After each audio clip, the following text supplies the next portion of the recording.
Hello and welcome to The Essential Reads. My name is Isaac and my goal is to bring to you a bunch of classic audiobooks in an easy and accessible way. We are continuing with Crime and Punishment by Fyodor Dostoyevsky, and this is Part 6, Chapter 7. Let's begin. That same day, but in the evening now, at around 7 o'clock, Raskolnikov approached the lodgings of his mother and sister. Those same lodgings in Bakaley tenements that Razumikhin had arranged for them. The entrance to the staircase led in from the street. Raskolnikov slowed his step as he approached, as though he were unsure whether to go inside or not. Not for any reason would he have gone back, however. His decision had been made. In any case, it doesn't matter. They don't know anything as yet, he thought, and they're accustomed to thinking me a bit strange. His clothes were in a terrible state, covered in dirt, having spent all night out in the rain. They were ripped and torn to rags. His face was almost disfigured with weariness, the effects of the weather, physical exhaustion, and his almost round-the-clock struggle with himself. All that night he had spent alone, God only knew where. But at least he had made his decision. He knocked at the door. It was opened to him by his mother. Dunya was not there. Not even the servant girl happened to be around at that moment. Pulcheria Alexandrovna was at first speechless with joy and bewilderment, and then she seized him by the hand and dragged him into the room.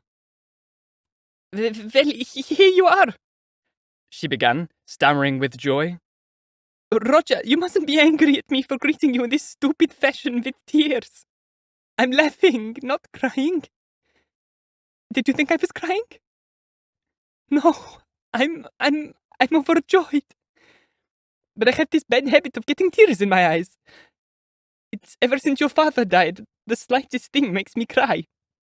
Sit down, my dear. You must be tired, I can see it. Oh, how muddy you've got yourself.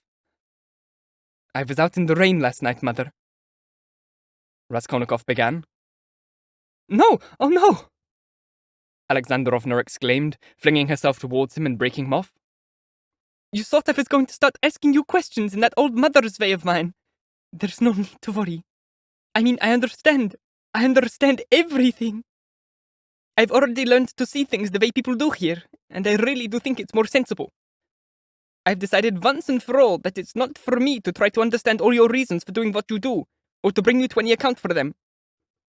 God knows what deeds and plans you may have in your head, or what thoughts may be taking shape there.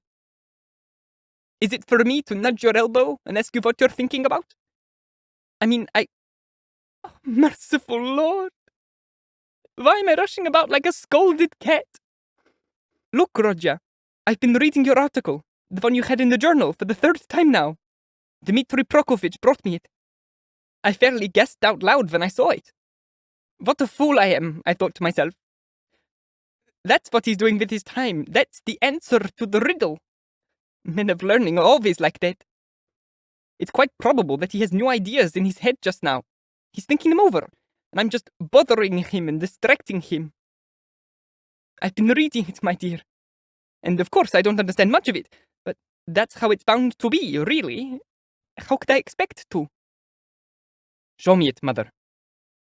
Raskolnikov took the periodical and gave his article a cursory glance.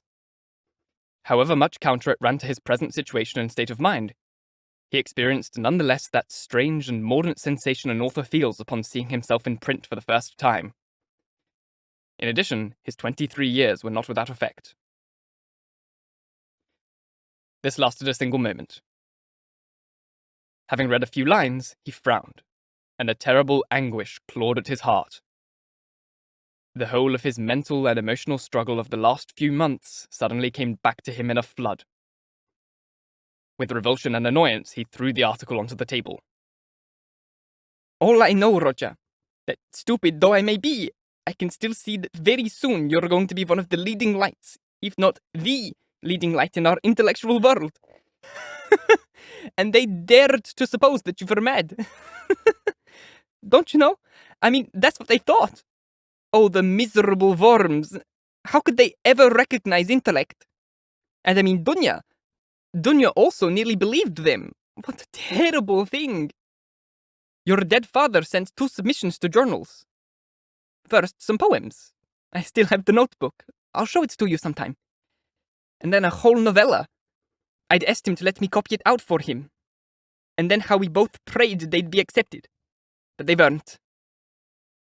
You know, Roger, 6 or 7 days ago, I felt simply destroyed as I looked at your clothes, at the way you were living, at what you were eating and what you were going around in. But now I can see how silly that was of me. Because whatever you want, you'll now be able to get it for yourself by virtue of your intelligence and talent. The explanation for all this is simply that for the time being, you don't want it, because you're preoccupied with far more important matters. Isn't Dunya here, Mother? No, Roger. It's not very often that she is. She leaves me here on my own. Dmitri Prokofitch, and I am grateful to him for it, looks in to sit with me for a while now and then. He's forever talking about you. He's truly fond of you, my dear. And he has such respect for you. As far as your sister's concerned, I don't want to imply that she's being really inconsiderate to me or anything like that. I mean, I'm not complaining. She has her temperament, and I have mine. Now she's got some secrets she wants to keep. Well, I don't have any secrets from either of you. Of course, I'm firmly convinced that Dunya is extremely clever and that, what's more, she loves both you and me. But I really don't know what all this is going to lead to. I mean, look how happy you've made me by coming to see me just now. Yet, off she's gone on some rounds or other. When she gets back, I'll say to her, your brother was here while you were out. Where have you been passing the time? Now, you mustn't spoil me, Roger. If you can, come and see me. But if you can't, there's nothing to be done, and I'll wait. For you see, I know all the same that you love me, and that will be enough for me. I shall read these literary works of yours. I shall hear everyone talking about you. And after a bit, you'll come and see me yourself. What could be better? Why, I do believe you've looked in just now in order to console your mother. Yes, I can see it. At this point, Pulcheria Alexandrovna suddenly burst into tears. Oh, it's just me again. Don't pay any attention to me, silly woman that I am. Oh, for heaven's sake, what am I doing sitting around like this? She exclaimed. After all, I've made coffee, yet I haven't given you any. That's what they mean when they talk about old woman selfishness. It'll be ready in a moment. Mother, please stop it. I'm going in a moment. I didn't come here for that. Please listen to what I have to say. Pulcheria Alexandrovna timidly went over to him. Mother, whatever may happen, whatever you may hear about me, whatever people may tell you about me, will you go on loving me as you do now? He asked suddenly, out of the fullness of his heart, almost without thinking what he was saying or weighing it over. Roger, what's got into you? How can you ask such a thing? And who's going to tell me things about you? Why, I shan't listen to anyone, no matter who they are. I shall just chase them away. I've come to make it clear to you that I've always loved you, and that I'm glad we're alone now. Even glad that Dunya's not here, he continued with the same impetuosity. I've come to tell you straight out that even though you're going to be unhappy, you must always remember that your son now loves you more than himself, and that all the things you've thought about me, that I'm cruel and don't love you, all those things are false. I'll never stop loving you. Well, I've said enough. I thought it was the right thing to do. To begin with that. Pulcheria Alexandrovna put her arms around him without saying anything, pressed him to her bosom, and quietly wept. Whatever's the matter with you, Roger, I don't know what it is, she said at last. All this time, I've thought it was just that we were making you bored. But now all the signs tell me that you've some great trouble ahead of you, and that's why you're so miserable. I've seen this coming for a long time, Roger. Please forgive me for mentioning it. I think about nothing else, and I can't sleep at nights because of it. All last night, your sister, too, lay in delirium, and it was you she kept talking about. I managed to pick out some of it, but I couldn't make any sense of it. I spent all morning walking around as though I was going to my execution, waiting for something. And now here it is. Roger. Where is it you're going?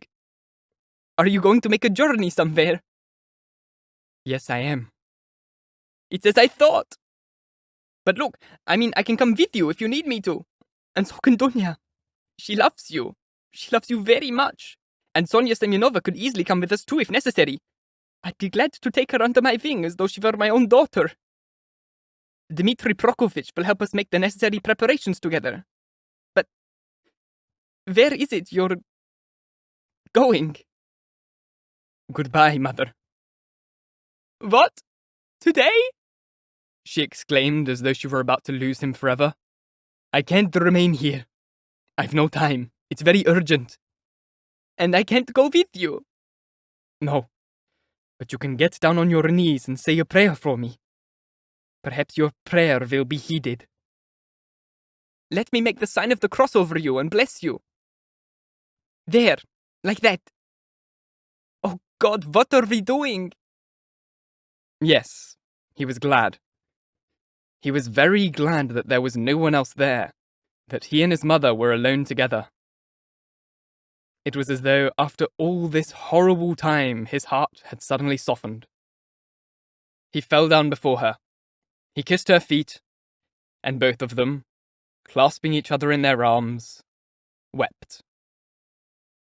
On this occasion, she was not even surprised, nor did she ask him any questions. She had known for a long time that something terrible was happening to her son, and that now some fearsome moment had ripened for him.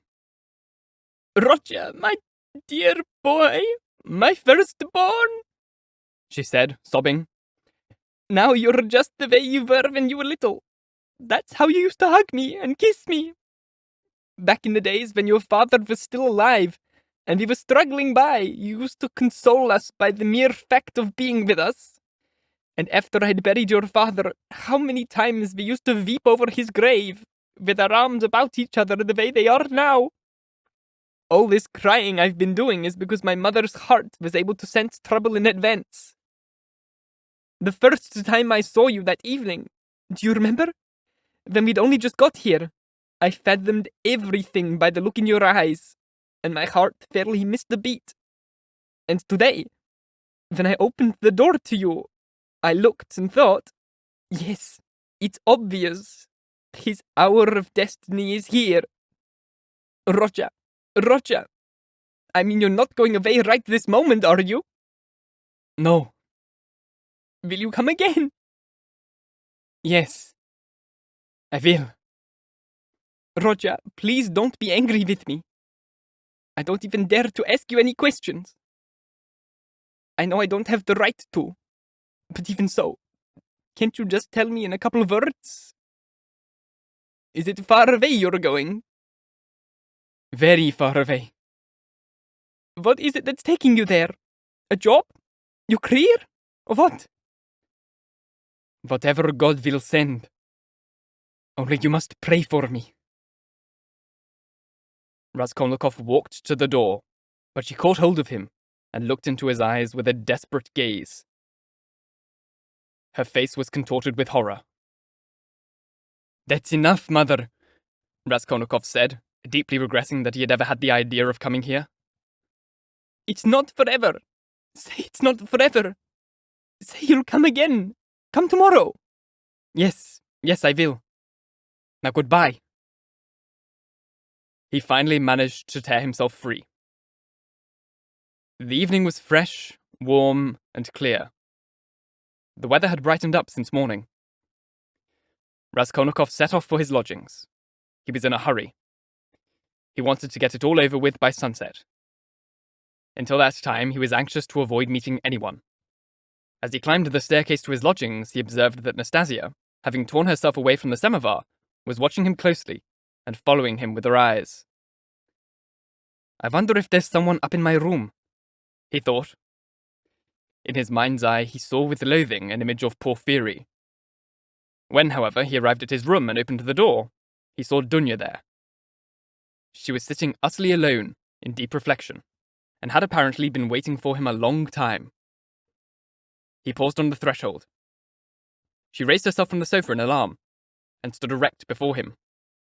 Her gaze, motionlessly fixed upon him, displayed horror and inconsolable grief.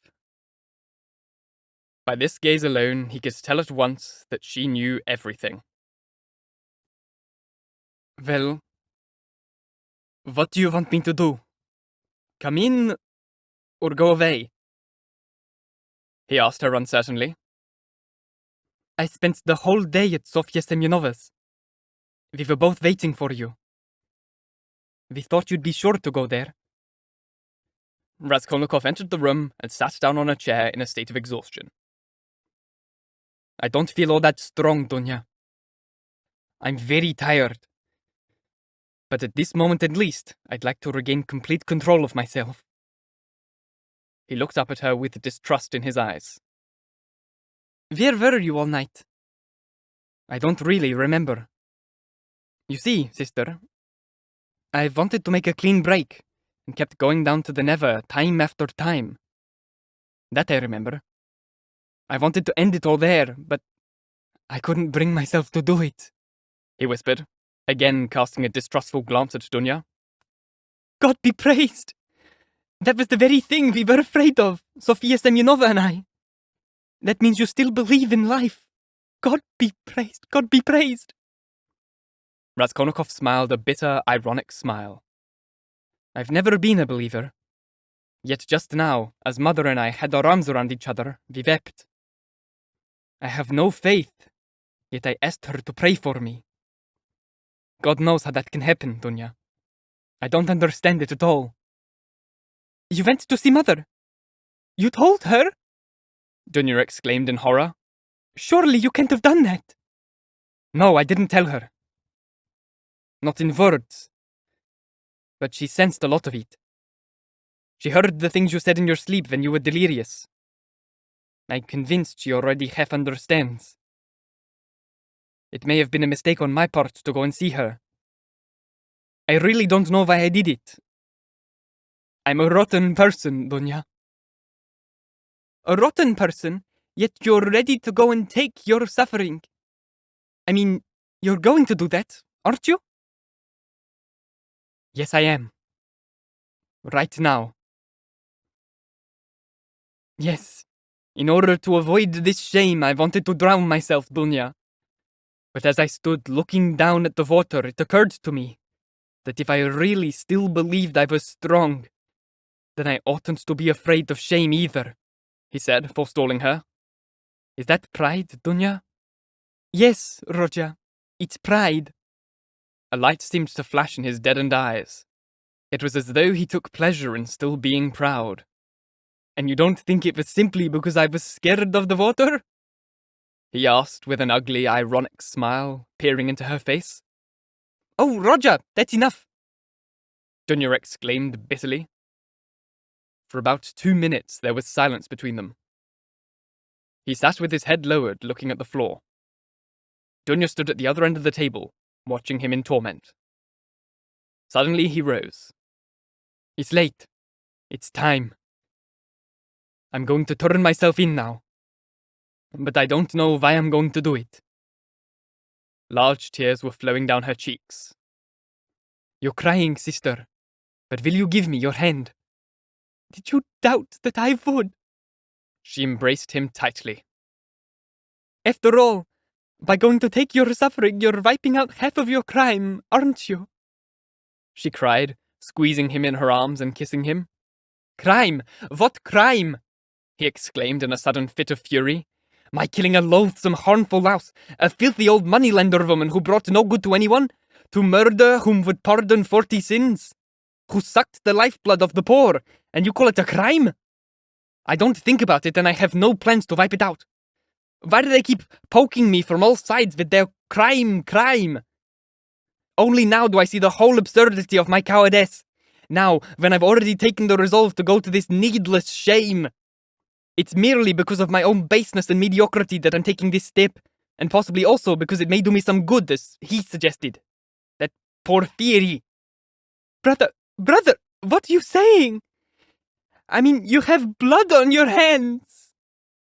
Dunya cried in despair. The blood that's on everyone's hands. He caught her up, almost in a frenzy now. that flows and has always flowed through the world like a waterfall, that poured like champagne, and for the sake of which men are crowned in the capital, and then called the benefactors of mankind. Well, just take a closer look and see what's really what. I wanted to do good to people, and I'd have done hundreds, thousands of good deeds instead of this one stupid action. Which wasn't even stupid, really, but just clumsy, as the whole idea wasn't nearly as stupid as it appears now in the light of failure. In the light of failure, everything appears stupid. By means of that stupid action, I hoped to put myself in a position of independence, to take the first step, to obtain funds, and then the whole thing would have been wiped out by the measureless benefits, relatively speaking, that would have been achieved. But look at me! I couldn't even manage the first step, because I'm a bastard! That's the long and short of it. But even so, I won't see it the way you do. If I hadn't failed, they'd have crowned me. But as it is, it's into the can with me. But that's wrong! That's utterly wrong, brother! What are you saying? Ah, so I've put it in the wrong form, have I? Not in the correct aesthetic form.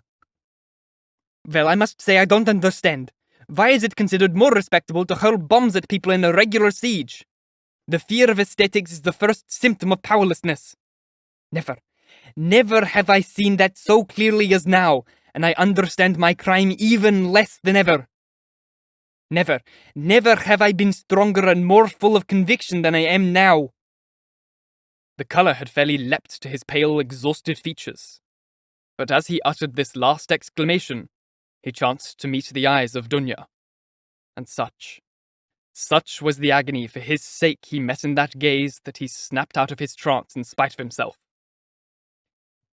He sensed that whatever else he had done, he had made these two poor women unhappy. There was no denying that he was the cause of their woes.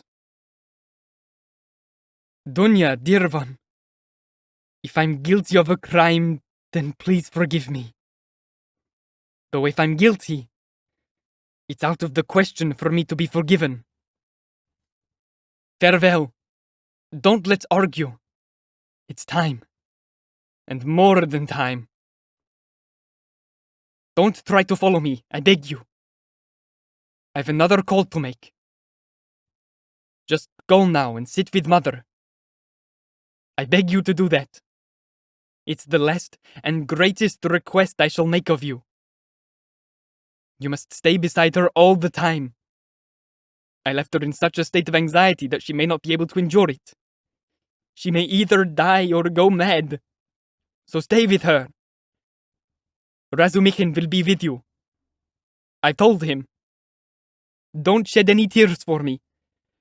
I shall try to be brave and honest all the rest of my life, even though I am a murderer. Perhaps someday you'll hear my name. I won't bring shame on you. You'll see. I'll show you yet. But for now, goodbye, until we meet again, he concluded hurriedly, again noticing the strange look that had appeared in Dunya's eyes at these last words and promises of his. What are you crying for like that? Don't cry! I mean, we're not parting forever. Oh yes, wait, I forgot. He went over to the table, picked up a fat, dusty volume, opened it, and took out a small portrait. A watercolour on ivory that had been tucked away between its leaves. It was a portrait of his landlady's daughter, his one-time fiancée, the girl who had died of a fever, the stranger who had wanted to go and join a nunnery. For a moment he scrutinized her expressive and delicate little face, kissed the portrait, and handed it to Dunya. You know, I used to talk a lot about that to her, and only to her, he said reflectively. It was to her heart that I confided much of what subsequently came to pass in such an ugly manner. You needn't worry, he said, turning to Dunya. She no more agreed with me than you do, and I'm glad she's no longer alive. The main thing is that now everything is going to take a new turn. It's going to be broken in two, he cried suddenly, falling back into his leaden anguish again. Everything. And am I ready for it? Do I even really want it? They say it's necessary for me as a trial by ordeal. But what purpose? What purpose do all these senseless ordeals serve? What purpose do they serve? And will I be any nearer the answer to that question later on? But I've been crushed by sufferings, by idiocy, in senile helplessness after 20 years' hard labor than I am now. And what purpose will there be in my continuing to live? Why am I giving my assentment to that kind of life for myself now? Oh, as I stood above the Never this morning at dawn, I knew I was a villain. At last, they both stepped outside. Dunya found it hard, but she loved him. She went on her way, but having gone some 50 paces, turned round again to look at him. He was still visible, but when he had reached the corner, he also turned around. For the last time their gazes met. But, having observed that she was looking at him, he made an impatient and even annoyed gesture with his hand, telling her to go, and abruptly turned the corner. That was a nasty thing to do. I realized that, he thought to himself, feeling shame a moment later at the gesture of annoyance he had made to Dunya. But why do they love me so much if I don't deserve it? Oh, if I were alone and no one loved me and I had never loved anyone. All this would never have taken place. But the interesting thing to know is whether in the course of the next 15 to 20 years, my soul will acquire such humility that I shall whimper in reverence before other people, ready to call myself a brigand at the first opportunity. Yes, that's it. That's it. That's why they're sending me into exile now. It's that they want. There they are, scurrying back and forth along the street. And I mean, every one of them is a brigand and a bastard at heart. Worse than that, an idiot. But just try to get me out of my exile, and they'd all start foaming at the mouth with righteous indignation. Oh, how I hate them all!